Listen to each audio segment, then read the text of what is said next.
যৌন স্বাস্থ্য সম্পর্কে সচেতনতা তৈরিতে এবং সেই সম্পর্কে কুসংস্কার দূরীকরণে কুষ্টিয়া প্রকাশনী থেকে প্রকাশিত হয়েছে আমার বই সেক্স এডুকেশন এবং যৌন স্বাস্থ্যের 1000 প্রশ্নোত্তর। আশা করছি আমার তৈরি ভিডিও বার্তা এবং বইয়ে দেওয়া তথ্য আপনাদের দাম্পত্য জীবনকে সহজ, স্বাচ্ছন্দ্যময়, নিরাপদ করতে সহায়ক ভূমিকা পালন করবে। আপনারা সবসময় আমার পাশে আছেন এবং সেই কারণে আপনাদের সকলের প্রতি কৃতজ্ঞতা প্রকাশ করছি। দাম্পত্য জীবনের সহবাসের ক্ষেত্রে পুরুষদের মাঝে অনেক সময় একটা বিষয় নিয়ে পুরুষরা অনেক বেশি বিচলিত থাকেন এবং সেই বিষয়টা হলো মূলত দ্বিতীয়বার সহবাসের ক্ষেত্রে কেন লিঙ্গ উত্থান হয় না বা কেন দেরি করে লিঙ্গ উত্থান হয়, কিংবা সেই সময় কেন বীর্যের পরিমাণ পাতলা হয়ে থাকে বা কম হয়ে থাকে। এই বিষয়টা নিয়ে অনেক পুরুষ বা বেশিরভাগ পুরুষই বিচলিত থাকেন এবং অনেক সময় তারা অনেক বেশি দুশ্চিন্তাগ্রস্ত হয়ে থাকেন। কিন্তু এই বিষয়টি অনেক ক্ষেত্রে খুবই স্বাভাবিক একটি বিষয়, অথচ তারপরও শুধুমাত্র না জানার কারণে বা অজানা থাকার কারণে অনেকে এটা নিয়ে অনেক বেশি বিচলিত হয়ে পড়েন এবং একটা পর্যায়ে দেখা যায় যে নিজে থেকে তিনি দুশ্চিন্তায় ভোগেন এবং আস্তে আস্তে এটা তার শরীরে একটা অন্যরকম নেতিবাচক প্রভাব ফেলে। তাই আজকে মূলত কথা বলবো দুইবার সহবাসের মাঝখানে বা মধ্যবর্তী যে সময় রয়েছে, অর্থাৎ যেটাকে আমরা বলে থাকি রিফ্র্যাক্টরি পিরিয়ড, যেটা কিনা পুনরুদ্ধারের যে সময়টা, সেই সময়টা নিয়ে। চলুন তাহলে জেনে নেই দ্বিতীয়বার সহবাসের ক্ষেত্রে কেন লিঙ্গ উত্থানে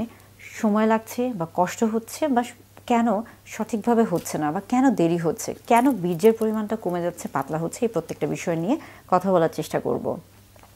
প্রথমে জানতে হবে যে রিফ্র্যাক্টরি পিরিয়ডটা কি। রিফ্র্যাক্টরি পিরিয়ড মূলত প্রথমবার সহবাসের পরে দ্বিতীয়বার সহবাসের মধ্যবর্তী যে সময়টা রয়েছে, এই পুরো সময়টাকে রিফ্র্যাক্টরি পিরিয়ড বলা হয়ে থাকে, অর্থাৎ পুনরুদ্ধারের যে সময়টা। রিফ্র্যাক্টরি পিরিয়ড মূলত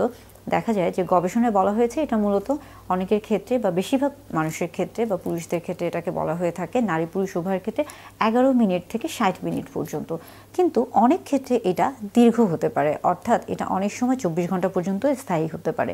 কিন্তু যে সকল পুরুষদের ক্ষেত্রে প্রিম্যাচুর ইজাকুলেশন বা দ্রুত বীর্যপাতজনিত সমস্যা রয়েছে, তাদের ক্ষেত্রে এটা 5 ঘন্টা থেকে 48 ঘন্টা পর্যন্ত হয়ে থাকে, অর্থাৎ রিফ্র্যাক্টরি পিরিয়ডটা ক্ষেত্র বিশেষে পরিবর্তন হতে পারে। রিফ্র্যাক্টরি পিরিয়ডটা মূলত আমরা বলে থাকি যে এটা যারা ইয়াং বা যাদের বয়স কম তাদের ক্ষেত্রে এই পিরিয়ডটা বা এই সময়টা কম হয়ে থাকে এবং বয়স বাড়ার সাথে সাথে এটা বাড়তে থাকে, অর্থাৎ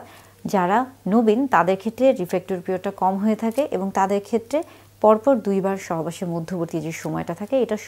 অল্প হয়ে থাকে এবং সেই ক্ষেত্রে তাদের লিঙ্গ উত্থানের সমস্যাটা কম দেখা দেয়। কিন্তু যাদের বয়স বেশি বা প্রবীণ তাদের ক্ষেত্রে দেখা যায় রিফ্র্যাক্টরি পিরিয়ডটা লম্বা হয়ে থাকে এবং সেই ক্ষেত্রে তাদের লিঙ্গ উত্থানজনিত যে বিষয়টা রয়েছে, সেই ক্ষেত্রে একবার সহবাসের পরে দ্বিতীয়বার যখন কেউ সহবাসে যাচ্ছে বা একাধিকবার যখন কেউ সহবাসে যাচ্ছে, তখন খুব সহজে তার লিঙ্গ উত্থান হচ্ছে না বা সেই ক্ষেত্রে সময় লাগছে। আবার অনেক সময় এই ক্ষেত্রে কিন্তু যে সিমেন্টটা তৈরি হচ্ছে সেটা, অর্থাৎ যে বীর্যটা তৈরি হচ্ছে সেটার পরিমাণটা কম হতে পারে, পাতলা হতে পারে। এটা খুবই স্বাভাবিক একটি বিষয়, এটা নিয়ে ঘাবড়ানোর কিছু নেই, এটা নিয়ে ভয় পাওয়ার কিছু নেই বা এটা নিয়ে বিচলিত হওয়ার কিছু নেই। তবে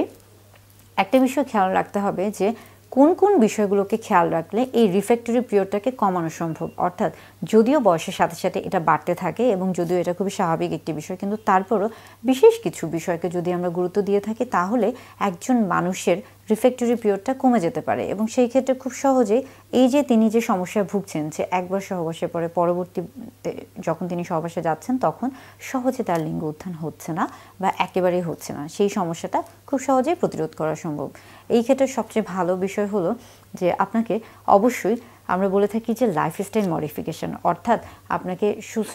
স্বাস্থ্যকর জীবনযাপন মেনে চলতে হবে, সুষম খাদ্য গ্রহণ করতে হবে, পর্যাপ্ত পরিমাণে পানি পান করতে হবে, সঠিক নিয়মে ঘুমাতে হবে, দুশ্চিন্তামুক্ত থাকতে হবে এবং খাদ্য নির্বাচনের ক্ষেত্রে অবশ্যই তাজা ফল,